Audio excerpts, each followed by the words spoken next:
বিসমিল্লাহির রহমানির রহিম। হজরতে আবু যর রাদিয়াল্লাহু আনহু হইতে বর্ণিত আছে যে নবী করিম সাল্লাল্লাহু আলাইহি ওয়াসাল্লাম এক হাদিসে কুদসিতে আপন রবের এই ইরশাদ বর্ণনা করেন যে, হে আমার বান্দাগণ, আমি নিজের উপর জুলুমকে হারাম করিয়াছি এবং তোমাদের মাঝেও উহা হারাম করিয়াছি, সুতরাং তোমরা একে অন্যের উপর জুলুম করিও না। হে আমার বান্দাগণ, তোমরা সকলে পথভ্রষ্ট, ওই ব্যক্তি ব্যতীত যাহাকে আমি হেদায়েত দান করি। সুতরাং আমার নিকট হেদায়েত চাও, আমি তোমাদিগকে হেদায়েত দান করিব। হে আমার বান্দাগণ, তোমরা সকলেই ক্ষুধার্ত, ওই ব্যক্তি ব্যতীত যাহাকে আমি আহার করাই। সুতরাং তোমরা আমার নিকট আহার চাও, আমি তোমাদিগকে আহার করাইব। হে আমার বান্দাগণ, তোমরা সকলেই বস্ত্রহীন, ওই ব্যক্তি ব্যতীত যাহাকে আমি পরিধান করাই। সুতরাং তোমরা আমার নিকট বস্ত্র চাও, আমি তোমাদিগকে পরিধান করাইব। হে আমার বান্দাগণ, তোমরা রাত্র দিন গুনাহ করো, আর আমি গুনাহসমূহকে মাফ করি। সুতরাং আমার নিকট মাফ চাও, আমি তোমাদিগকে মাফ করিব।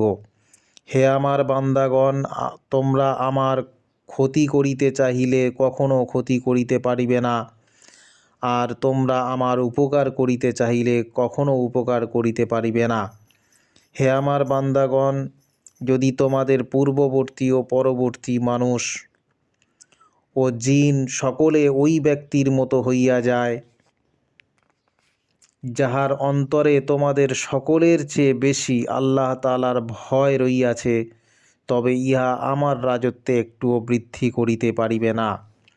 হে আমার বান্দাগণ, যদি তোমাদের পূর্ববর্তী ও পরবর্তী মানুষ ও জিন সকলে ওই ব্যক্তির মতো হইয়া যায় যে তোমাদের মধ্যে সকলের চেয়ে বেশি বৎকার হয়, তবে ইহা আমার রাজত্বে কোনো ক্ষতি করিতে পারিবে না।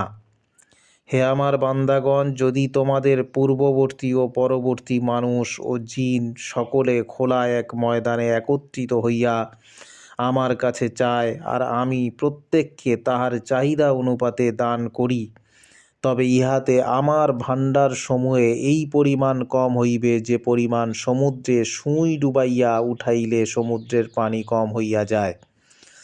এই সামান্য কম হওয়া কোনো ধর্তব্য বিষয় নয়।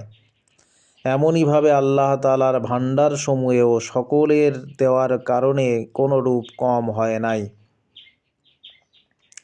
হে আমার বান্দাগণ, তোমাদের আমলগুলি যাহা আমি তোমাদের জন্য সংরক্ষণ করিতেছি, অতঃপর তোমাদিগকে উহার পরিপূর্ণ বদলা দান করিব। সুতরাং যে ব্যক্তি আল্লাহর তৌফিকে নেক আমল করে, তাহার উচিত সে যেন আল্লাহ তাআলার প্রশংসা করে, আর যাহার দ্বারা কোনো গুনাহ হইয়া যায় সে যেন স্বীয় নফসকেই তিরস্কার করে, কেননা নফসের প্রলোভনেই তাহার দ্বারা গুনাহ প্রকাশ পাইয়াছে। মুসলিম শরীফের হাদিস। মুনতাখাব হাদিস, অধ্যায় গায়েব বিষয়সমূহের প্রতি ঈমান, পৃষ্ঠা নাম্বার 68।